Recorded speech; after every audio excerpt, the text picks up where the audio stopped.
اعوذ باللہ من الشیطان الرجیم بسم اللہ الرحمن الرحیم الحمد للہ رب العالمین والحمد للہ الذی ہدانا لہذا وما كنا لنہتدی لولا ان ہدانا اللہ ثم الصلاۃ والسلام علی اشرف الانبیاء والمرسلین خاتم النبیین شفیع ذنوبنا وطبیب قلوبنا بالقاسم محمد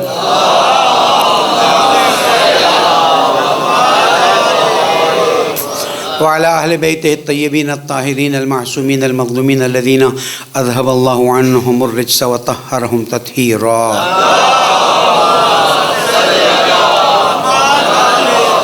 ومن کرام السلام علیکم ورحمۃ اللہ وبرکاتہ.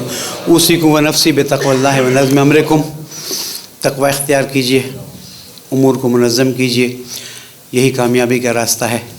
پڑھنے والے ولایت مولا کائنات پر ثابت قدم رہنے کی توفیق عطا فرما، گناہوں کو معاف فرما، بہترین عیدی عطا فرما. درود پڑھ دیں محمد علیہ.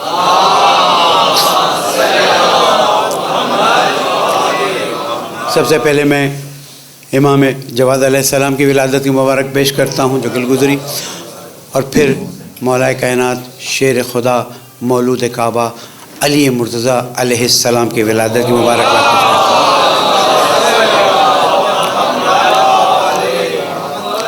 عزیزان گرامی، فخر ہے اور افتخار ہے، اور اس پر ہم اللہ تعالیٰ کا شکر ادا کرتے ہیں کہ ہم ان لوگوں میں سے ہیں جن کو اللہ تعالیٰ نے ولایت مولا کائنات کی لذت عطا فرمائی،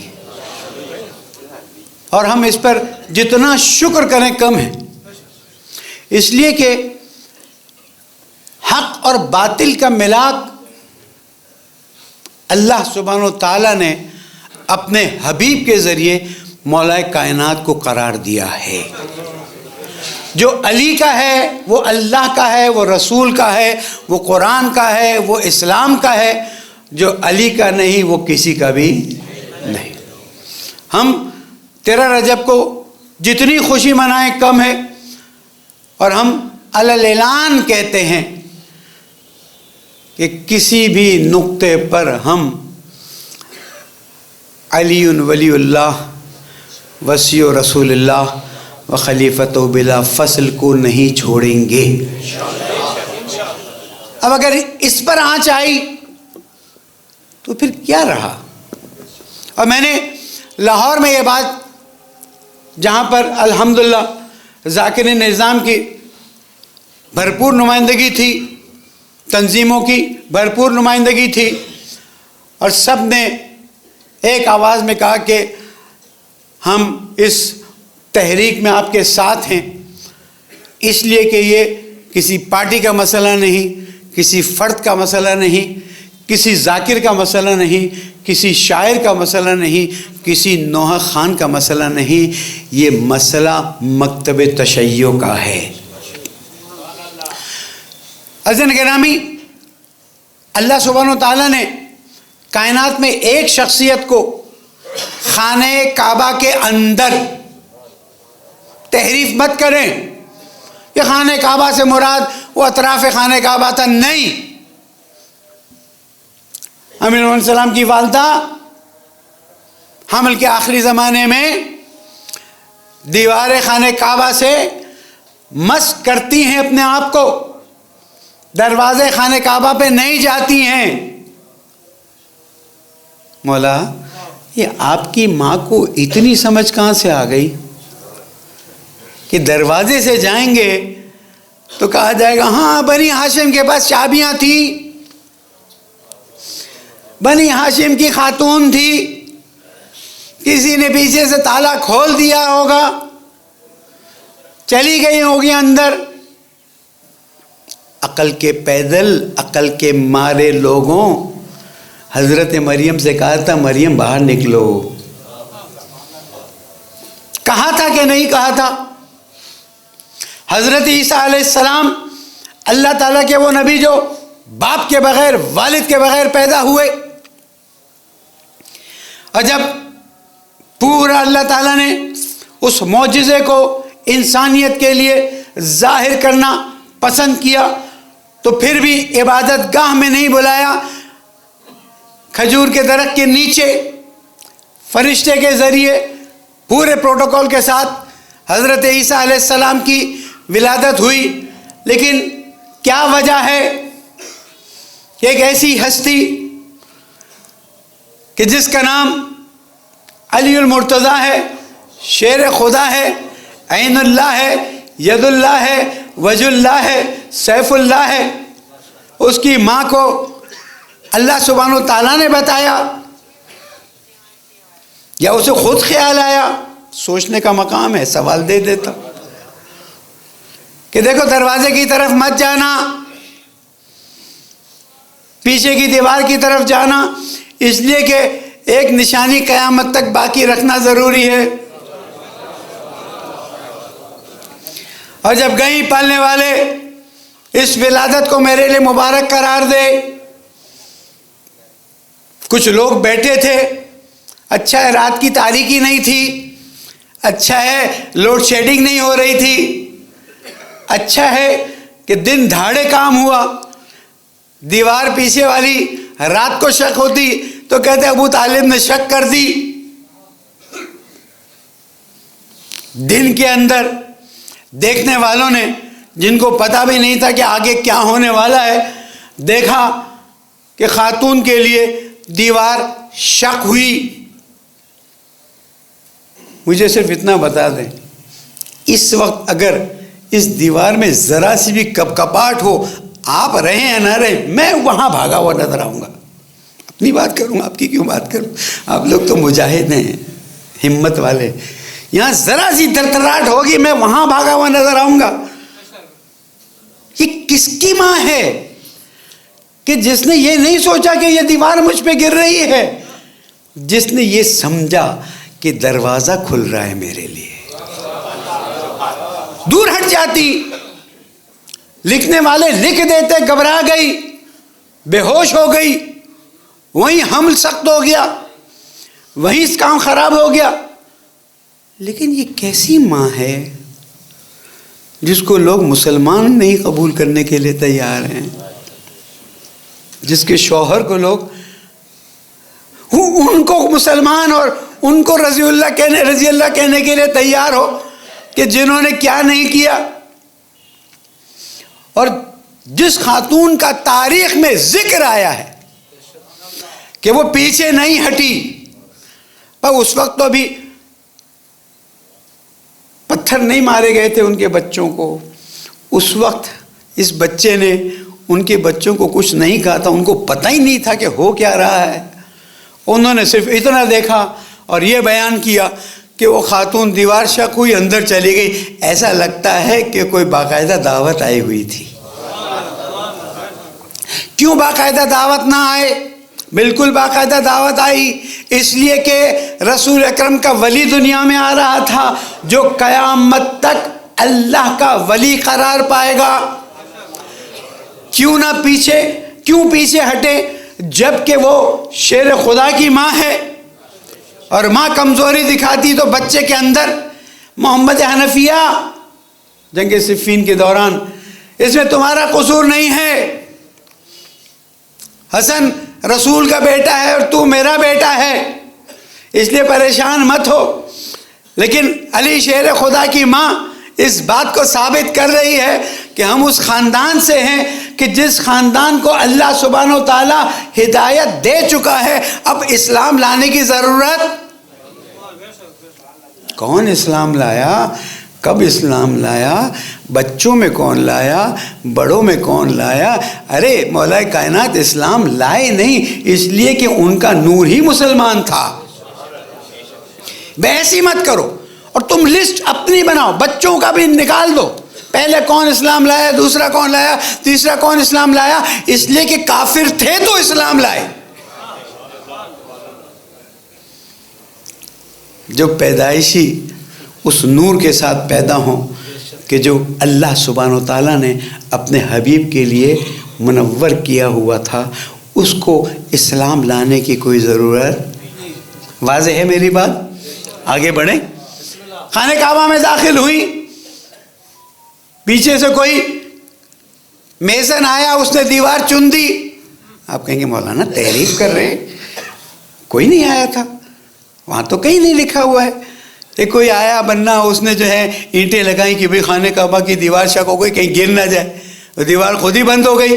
پالنے والے یہ کون تھے جنہوں نے کھولا، جنہوں نے بند کر دی؟ اور تیرے اذن کے بغیر ہو نہیں سکتا تھا، تاریخ نے لکھا نہیں ہے اس بات کو۔ اب ایک بار ماہ رمضان میں میں خطبہ دیتے دیتے اور نماز جمعہ پڑھا کے تھوڑی سا میرا بلڈ پریشر کا پرابلم ہوا تو میں کمرے میں جا کے لیٹ گیا۔ آدھے گھنٹے کے اندر میرے فون بجنے لگے، مولانا طبیعت تو ٹھیک ہے؟ محبت ہے نا لوگ، مولانا خیریت تو ہے؟ مولانا طبیعت میں محبت میں۔ اگر میں عصر کی نماز نہ پڑھاؤں اور پتہ چلے کہ طبیعت خراب ہے تو پورے کراچی نہیں کہاں سے محبت کرنے والوں کے فون آ گئے۔ 3 دن تک خاتون اندر رہی، کسی کو پتہ نہیں چلا۔ کب تک تم شام کی فیکٹریوں پر بھروسہ کرو گے؟ کب تک تم دین کے اندر وہ کھلواڑ کرو گے کہ آج لوگوں کو سمجھ نہیں آ رہی ہے کہ جگر چبانا برا کام تھا یا اچھا کام تھا؟ اب تک پتہ نہیں چل رہا ہے کہ رسول اکرم کو چھوڑ کے کہیں پہاڑوں پہ بھاگ جانا کیسا کام تھا؟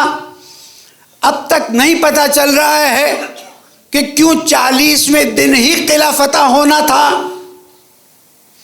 اب تک نہیں پتہ چل رہا ہے کہ کیوں رسول اکرم نے فرمایا لا فتح الا علی لا سیف اللہ للفقار۔ ایک درود تو پڑھ دیں محمد میں۔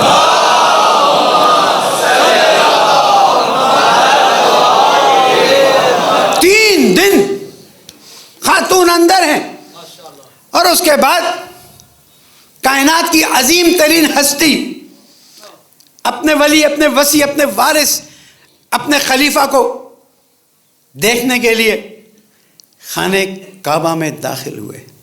ظلم کرتے ہو جو تم لکھتے ہو ظہور امام علی مبارک ہو، کوئی ظہور امام علی نہیں لکھ سکتا۔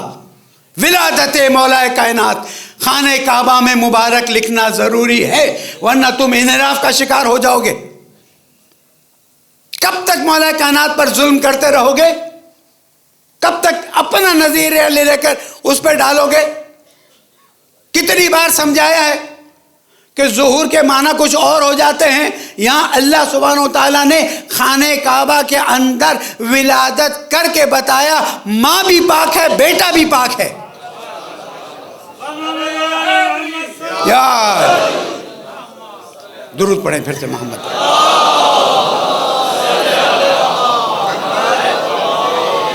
آیت تطہیر تو بہت بعد میں نازل ہوئی۔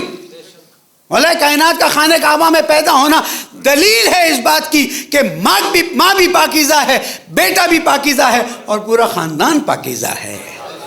عظمت جناب ابو طالب علیہ السلام، جناب فاطمہ بنت اسد، بلند تر صلوات اللہم صلی علی محمد۔ مجھے نہیں سمجھ آتی ہے کہ جس کو اللہ سبحانہ وتعالیٰ خانہ کعبہ میں ولادت کے ذریعے دنیا میں بھیجے، جس کی عظمت میں اہل سنت کی کتابیں اٹھا لیں نا، 300 سے زیادہ آیات اور 30,000 سے زیادہ روایات اور فضیلتیں موجود ہوں، اس کو تم پیچھے چھوڑ دو تو تمہاری مرضی ہے۔ ہم پیچھے، بڑا آہستہ سے کہا ہے، ہم پیچھے، ہمیں کسی سے کوئی سروکار نہیں، ہمیں اپنے عقیدے سے سروکار ہے۔ کوئی کسی کو کچھ مانے، کوئی کسی کو نہ مانے۔ اور جو تم کہتے ہو کہ ہم توہین کرتے ہیں، تو قرآن مجید کی بنیاد پر اللہ تعالیٰ فرماتا ہے دوسروں کے خداؤں کو برا نہ کہو، کہیں تمہارے خدا کو برا کہہ دیا جائے۔ تو جب اللہ کا حکم آ گیا ہم توہین نہیں کرتے، لیکن میں کیا کروں؟ پچھلے جمعے میں نے عرض کیا تھا کہ اگر میں یہ کہوں کہ 39 ڈیز تک خیبر کا قلعہ فتح نہیں ہوا، 40ویں دن فتح ہوا، تو یہ توہین ہے یا نہیں ہے؟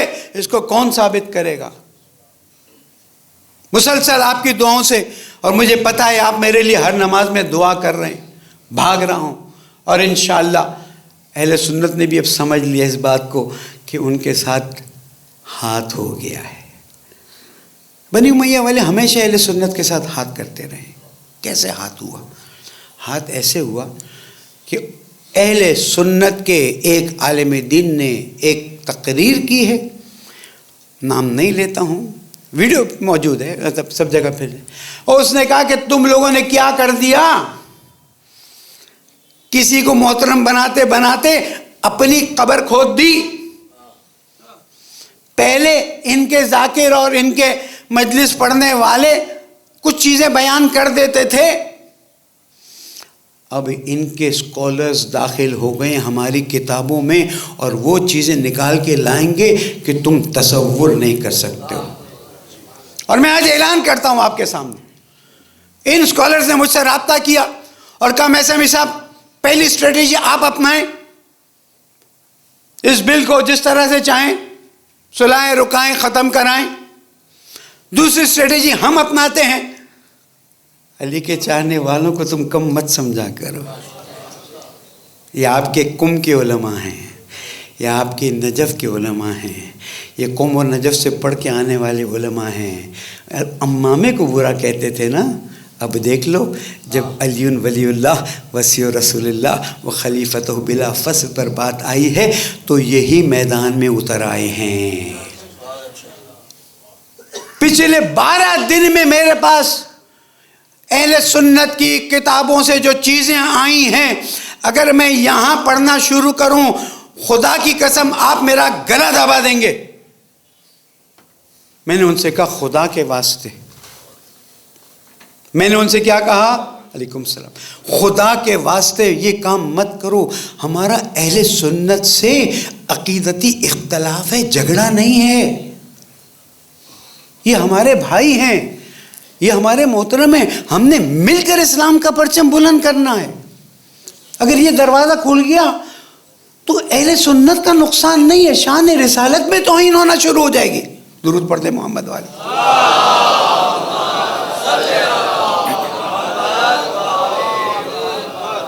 اس لیے کہ ہم اہل سنت بھائیوں کے ساتھ بیٹھ کے بات کر رہے ہیں کہ ایک ٹولہ ہے جس نے ایک ایسا کھیل کھیلا ہے کہ جس کی بنیاد پر ایک طرف چاہتے ہیں ہمیں پریشرائز کریں اور ہم تاریخی حقائق نہ بنائیں، دوسری طرف آپ کی اپنی علامہ مودودی کی کتاب بین ہو جائے گی، آپ کی سیاہ ستہ۔ اللہ اکبر، میرے تو رونگٹے کھڑے ہو گئے جب یہ واٹس ایپ آیا، اور غلطی سے میں نے اپنے ایک اسکالر کو صرف ویریفائی کرنے کے لیے بھیجا کہ مولانا یہ تو، میرے بھائیوں حضور اکرم کی ذات اس سے بہت بلند ہے کہ شیعہ سنی اختلاف میں اس ذات پر کوئی آنچ آئے۔ میرے مولا کائنات کی ذات اس سے بلند ہے کہ شیعہ سنی اختلافات میں، یہ شیعہ سنی اختلاف نہیں ہے، ایک ٹولہ ہے کہ جس نے آ کر ایک ایسا کھیل کھیلا ہے کہ جس کی آگ ان کے گھروں میں پہلے گھسے گی۔ ہمارے گھروں میں تو گھستی رہی ہے، بنی امیہ کے زمانے میں بھی ہوتا رہا ہے، بنی عباس کے زمانے میں بھی ہوتا رہا ہے۔ ہم صرف ایک نعرہ لگاتے ہیں، لبیک یا حسین، آگے بڑھتے ہیں۔ لبیک یا حسین، لبیک یا حسین، لبیک یا حسین، ایسے نہیں، دو ہاتھ اٹھا کے بات کریں تو لبیک یا مہدی، لبیک یا مہدی، لبیک یا مہدی، لبیک۔ پالیسی سٹیٹمنٹ دے رہا ہوں، اور پالیسی سٹیٹمنٹ یہ ہے کہ یہ بل شیعہ اور سنی کو لڑانے کے لیے ڈالا گیا ہے اور ایک ٹولے کے مفاد میں ڈالا گیا ہے۔ انشاءاللہ نہ ہم اتحاد بین المسلمین پر آنچ آنے دیں گے، نہ ہم مملکت خداداد پاکستان پر آنچ آنے دیں گے، اور نہ ہم اپنی مجلس اور عزاداریوں پر آنچ آنے دیں گے۔ پالنے والے گناہوں کو معاف فرما، پریشانیوں کو دور فرما، فتنہ کرنے والوں کو نابود فرما۔ پالنے والے عید آ رہی ہے، ہم پر رحمت نازل فرما، میرے پیارے ملک کو امریکہ گہوارہ بنا دے، دشمنوں کو نابود فرما دے، مہنگائی کو ختم فرما دے، زمانے کے امام کو راضی فرما، ان کے ظہور میں تعجیل فرما۔ بسم اللہ الرحمن الرحیم، والعصر ان الانسان لفی خسر الا الذین آمنوا وعملوا الصالحات وتواصوا بالحق وتواصوا بالصبر۔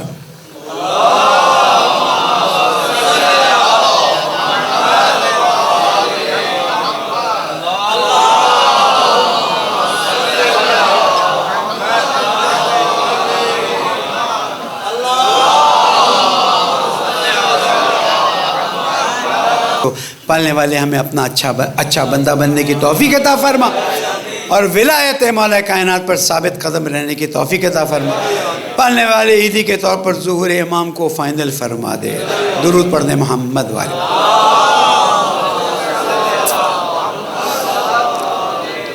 ہم نے پہلے بھی کہا، اب بھی کہتے ہیں کہ جب آگ لگتی ہے تو آگ کسی کی نہیں ہوتی، جب ہوا چلتی ہے تو ہوا کسی کی نہیں ہوتی۔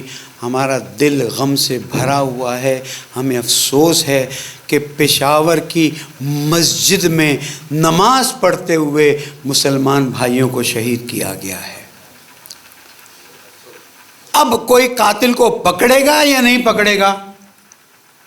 میرے پشاور کی کچھ رسالدار کی مسجد کے شہداء کو تو تم نے لاوارث سمجھ کر چھوڑ دیا۔ لاوارث نہیں ہیں، ان کے وارث زندہ ہیں۔ عاشورہ کا دھماکہ شہداء، اربعین، گلستان، پارا چنار، کوئٹہ، پنجاب، جنوبی پنجاب، ہمارے شہداء کے تو ایک قاتل کو تم نے نہیں پکڑا، تم بل پاس کر کے خوش ہو گئے۔ اب ہمیں بتاؤ، شدیداً مذمت کرتے ہیں ہمیں ایک، یعنی واقعاً پشاور کے 2 کمانڈوز اسلام آباد میں میرے ساتھ ہوتے ہیں، اور جب انہوں نے مجھے خبر دی تو میں بے ساختہ رو پڑا۔ ابھی خبر آئی ہے، انسان ہیں ہم، وہ انسان تھے، وہ تو مسلمان تھے، وہ تو مسجد میں تھے۔ یہ کون سا دین ہے؟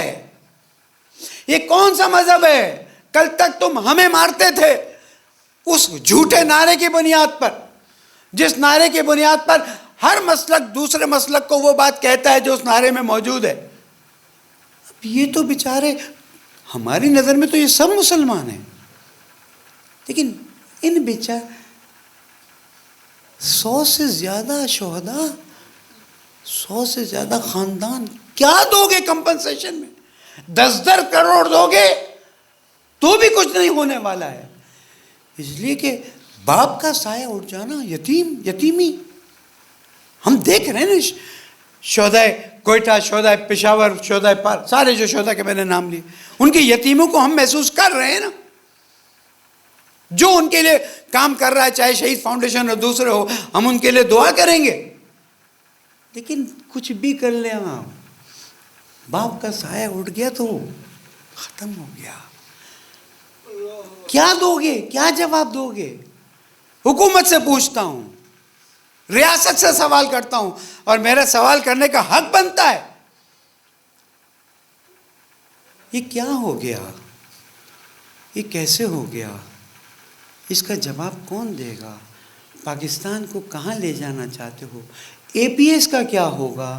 وہ جو بچے شہید ہوئے ان کا کیا ہوگا؟ آپ لوگوں کی خاموشی یہاں تک پہنچ رہی ہے کہ مسجد میں جا کر پہلے کچھ رسالدار میں شیعوں کو شہید کیا گیا۔ ہم یہاں پر مسلک کی بات ہی نہیں کرتے، ہم تو یہاں پر انسانیت کی بات کرتے ہیں اور پھر اسلام کی بات کرتے ہیں۔ انما المؤمنون اخوہ۔ نہیں چلے گا، یہ نہیں چلے گا، اور اس کا وبال تم پر آئے گا۔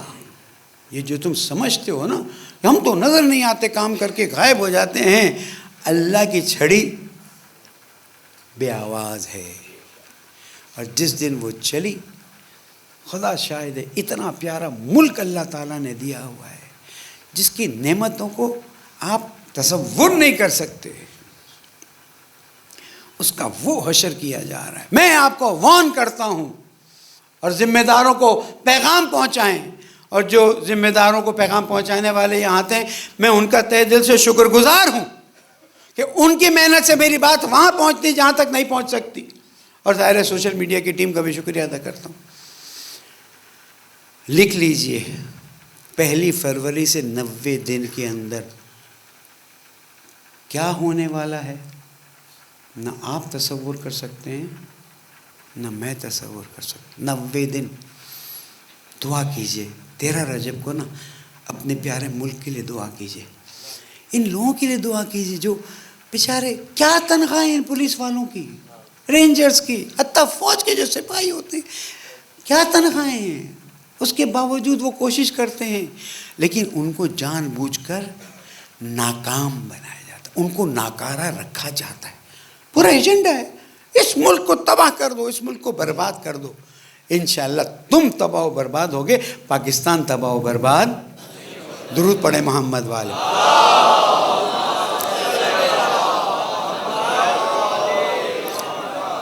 فلسطین پر جو ظلم ہونا شروع ہوا ہے اور جس طرح سے بمباریاں ہونا شروع ہوئی ہیں، اور اسرائیل نے جو بدتمیزی کی ہے اور ایران پر حملہ کیا ہے، یہ بہت بڑے خطرے کی گھنٹی ہے. اگر حکومت فوراً اپنے آپ کو نہیں سنبھالتی ہے، آپ ایک ایسی جنگ میں داخل ہو جائیں گے کہ آپ اس جنگ کو بھول جائیں گے جو امریکہ نے ہمارے گلے میں ڈالی تھی. خدا نے، میں آپ کو نا امید نہیں کرتا، میں آپ کو ہوشیار کرتا ہوں، اس لیے کہ آپ میں سے بعض ذمہ دار میری اطلاع میں اس مسجد میں آتے ہیں جو ذمہ داری کو ادا کرتے ہیں. میں ان کا شکریہ ادا کرتا ہوں.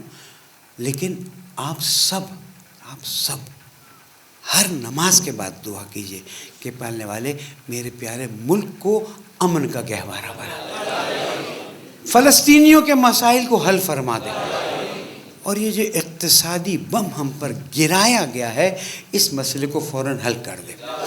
2 جملے اور عرض کرتا چلتا ہوں. ایک تو یہ میں نے آپ کو بتا دیا. دیکھیں، حکومت کو نا مشکل سے نکلنے کا فارمولا آج میں آپ کو 13 رجب کے تحفے کے طور پر دیتا ہوں. آپ کہیں گے اتنا چھوٹا سا مولوی، اتنی بڑی بڑی باتیں. بہرحال ھذا من فضل ربی. میں یقین دلاتا ہوں کہ اگر ہم شیطان بزرگ کے ڈر سے نکل آئیں تو ایران نے ابھی آفر دی ہے، نمبر 1 بجلی لو ہم سے، نمبر 2 پیٹرول لو ہم سے، نمبر 3 گیس لو ہم سے، تمہارے بنیادی مسائل 50% حل ہو جائیں گے. لیکن کیا کریں، میرا تربیت شدہ بڑا آدمی وہاں سے تربیت ہو کے آیا، غلامی کی ذہنیت لے کر آیا. ہمت ہے تو آج میں نے جو بات بتائی ہے، تو میں نے راز کی بات نہیں بتائی ہے، صرف بات کو عیاں کیا ہے، بات کو واضح کیا. اتنا بغض کہ شیعہ ٹماٹر نہیں کھائیں گے تو شیعہ پیٹرول بھی نہیں لوگے، شیعہ بجلی بھی نہیں لوگے، شیعہ گیس بھی نہیں لوگے. بس کرو، وہ ایک ٹولے کی سوچ تمہارے دماغوں پہ آ گئی ہے. آج تم ہمت کرو. دیکھیں گوادر میں انشاءاللہ بجلی تقریباً آنا شروع ہو جائے گی، اور وہ ملک چاہ رہا ہے آپ کی مدد کرے. انقلاب کی الحمدللہ سالگرہ بھی آ رہی ہے. اللہ تعالیٰ انقلاب کو اور آگے بڑھائے، رہبر معظم کو اور ترقی عطا فرمائے، اور یہ دشمن چھوٹے چھوٹے نادان ہیں ان کو نابود کرے. یاد رکھیے گا، اگر وہاں سے ہمارے بارڈرز الحمدللہ اچھے ہو گئے، اقتصاد وہاں کی وجہ سے سنبھل رہی ہے، اگر ہم انڈیا کے بارڈر کو سیل کر دیں اور ایران کے بارڈر سے اٹھا لیں، 1 ہفتے کے اندر اگر آپ کی قیمتیں 50% گر نہ جائیں تو مجھے آ کے پکڑ لیجیے گا. لیکن کیا کروں، میرا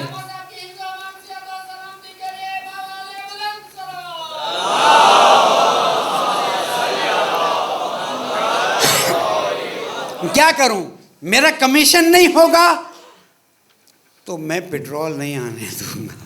میرا کمیشن نہیں ہوگا، سمجھ رہے نا؟ جب میں میرا کہوں تو سمجھ جائے کیجیے نا. ہاں، فارسی میں کہتے ہیں دروازے سے بات کرو تاکہ دیوار سن لے بات کو. آج پاکستان کا مسئلہ اہل بیت کے چاہنے والے ہفتہ نہیں تو 15 دن میں حل کر سکتے ہیں. بغض علی کو دل سے نکالو، آگے بڑھ جاؤ، دیکھو کامیاب ہو جاؤ گے. لیکن کیا کریں، بغض علی تو دل سے، ہم مر جائیں گے، کٹ جائیں گے. میں نے اپنے فیس بک پہ ایک بیان لگایا ہے، جو جوان فیس بک پہ اس بیان کو سن لے، میں یہاں پر اس کو نہیں بیان کرنا چاہتا ہوں. آخری نصیحت، زندگی رہی تو پھر حاضر، ورنہ فی امان اللہ. ہماری جنگ اہل سنت سے نہیں ہے، ہماری لڑائی اہل سنت سے نہیں ہے. اہل سنت ہمارے بھائی ہیں. کچھ ہماری بے توجہی اور کچھ ان کی بے توجہی اس بات کا باعث بنی ہے کہ تکفیری عنصر بیچ میں آ کر ایک آگ لگائے اور وہ نعرہ کیا تھا؟ شیعہ سنی، شیعہ سنی، امریکہ نے ڈرتے ہیں نعرہ لگاتے ہوئے، شیعہ سنی، شیعہ سنی، امریکہ نے ڈالر لگایا، پیسہ لگایا، طاقت لگائی تاکہ یہ دونوں الگ ہو جائیں۔ انشاءاللہ 13 رجب کو آپ دیکھیے گا اہل سنت ہم سے بڑھ کر مولا کائنات کا ذکر کریں گے۔ پالنے والے دعاؤں کو قبول فرما، حاجات کو روا فرما، ہمارے ملک کو آباد فرما، ترقی عطا فرما، اور یہ جو بیچ کے مسائل ہیں ان کو جلد از جلد حل فرما دے۔ پالنے والے تجھے محمد آل محمد کا واسطہ، ہم گناہ گار ہیں، ہم خطا کار ہیں، لیکن ہم تجھ سے مایوس نہیں ہیں۔ تو نے ہمیں رسول اللہ جیسی ذات دی، مولا کائنات جیسی ذات دی، جناب زہرا اور 12 اماموں جیسی ہستیاں دی۔ پالنے والے ان کا واسطہ دے کر سوال کرتے ہیں، دلوں میں بہت سی حاجتیں لے کر آ رہے ہیں، روا فرما دے۔ پالنے والے جن بیٹیوں کے رشتے نہیں ہوئے ان کے رشتے فراہم فرما دے، جو بے اولاد ہیں انہیں اولاد عطا فرما دے۔ پالنے والے بے گناہ اسیروں کو آزاد فرما دے، خاص کر دبئی کے ہمارے کچھ مومنین اسیر ہیں، انہیں جلد از جلد آزاد فرما دے۔ پالنے والے تیری عبادت کی ماہ رجب میں لذت عطا فرما دے، نماز روزے دعا کی توفیق عطا فرما، مرحومین شہداء کے درجات کو بلند فرما، زمانے کے امام کو راضی فرما، ان کے ظہور میں تعجیل فرما۔ بسم اللہ الرحمن الرحیم، والعصر ان الانسان لفی خسر الا الذین آمنوا وعملوا الصالحات وتواصوا بالحق وتواصوا بالصبر۔ صدق اللہ العلی العظیم۔